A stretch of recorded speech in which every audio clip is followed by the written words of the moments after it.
Hello my friends and welcome back. Thank you very much for being with me again today. Well, it seems like chemical warfare started in Ukraine, or at least this is what the data and evidence produced by the Russians suggest. So let's see. I have an article here from Ukrainska Pravda from August 20th, 2022, and this is the title.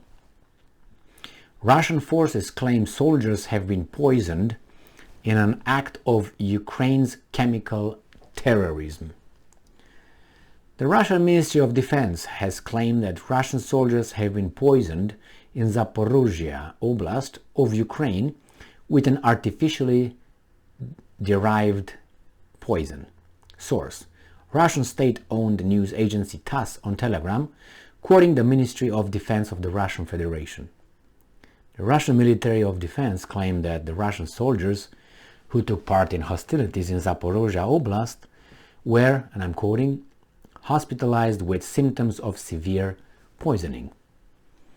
It also claimed that, quoting, Zelensky's regime has allegedly authorized terrorist attacks against Russian soldiers involving poisonous chemicals, end quote. A type B botulinum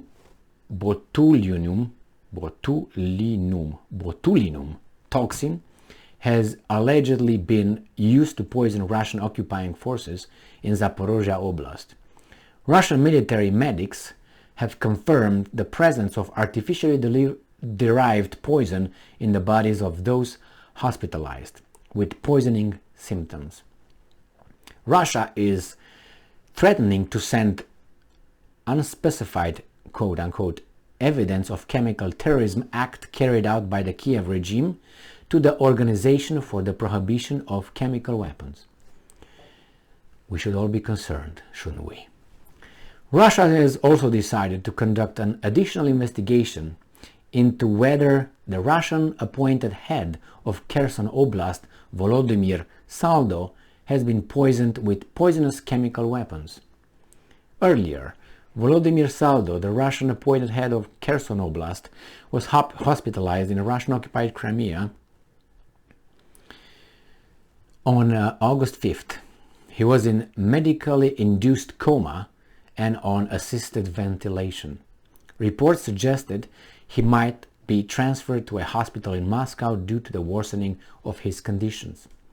Russian media reported that doctors suspected that Saldo has been poisoned. Other reports suggest that he might have been suffered a stroke. This is just to give you another tale to follow. Well, we'll see how the West mass media will even pick up this piece of news. And if they do, it will be probably very embarrassing how they will treat it. Why? Because these are the enemies.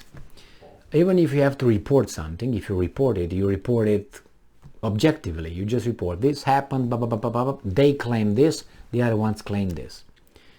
The words that you use over there will automatically suggest to the average normal reader, which is always above, should be, when I said normal, above 86 IQ. Now if you're below 86 IQ, you will not realize those terms were used in order to skew your opinion in a certain direction. If you're above 86, you will pick that up and you will say, so you're not reporting, you're actually creating an opinion here, forming our opinion under the cloak of reporting. So, what does that mean? You remember when there was some poisoning in London by some Russians, and they claimed that, I think it was a Ukrainian too, I think the president was, but he was poisoned in Ukraine or something. They all attributed it to the Russian, whatever, services poisoning those guys, and it was awful. Every poisoning is a weasel move, we know that. That's a very weak and cowardly enacted or performed act, however you want to call it, because it means you're afraid to fight the person one-on-one. And why would you do that? But we're beyond that.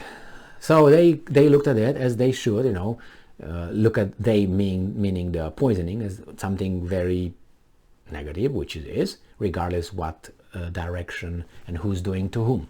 Doesn't matter. And if we're doing to someone else or they're doing to us, it's the same act. Justice should prevail in different ways, not like that. But there are some weasels and they use it.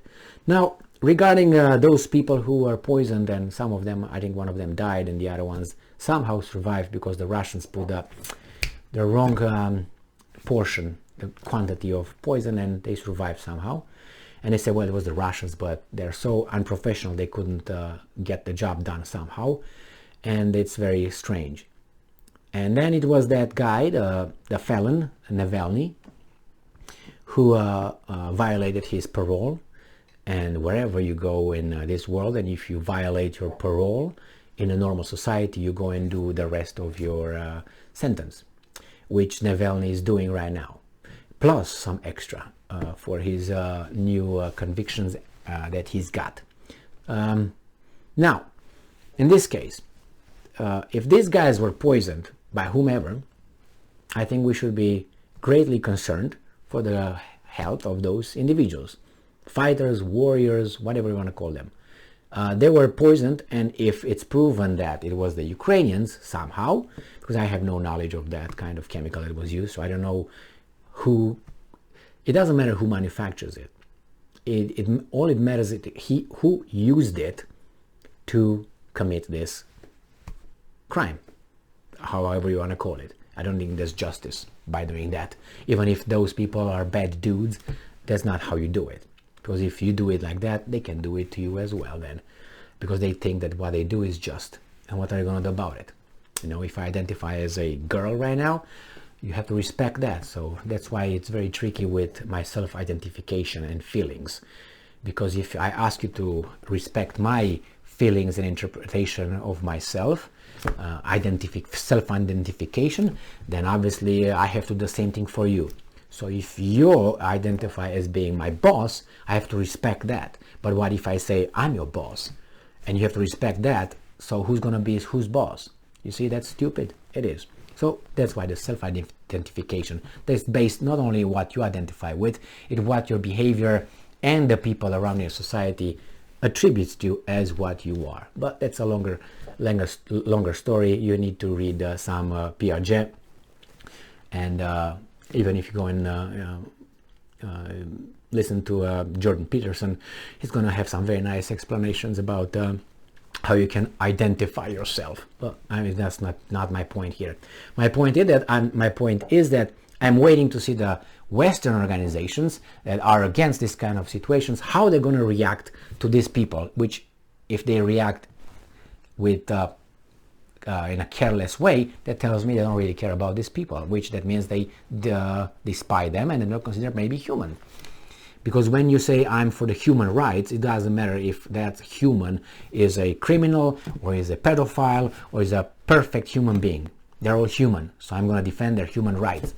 So the same here, if these are the bad dudes, still the human rights. So those organizations will be against, or they will say, hey, it's just Russians. It's very interesting. And I very much foresee that they will ignore it or downplay it. They will not pick it up. Mark my words. Why? Because I've seen this before. I've seen this before. And since you have, for instance, Saddam Hussein being dead, and you have Gaddafi being dead, but you have Clinton alive, and George W. Bush alive, and Tony Blair alive, then tells you all you need to know about justice. I'm not saying that they should be dead. No, I think that they should face the same process of justice. All of them. Thank you very much for being with me again today. Stay strong, stay smart, look for the truth, and be just.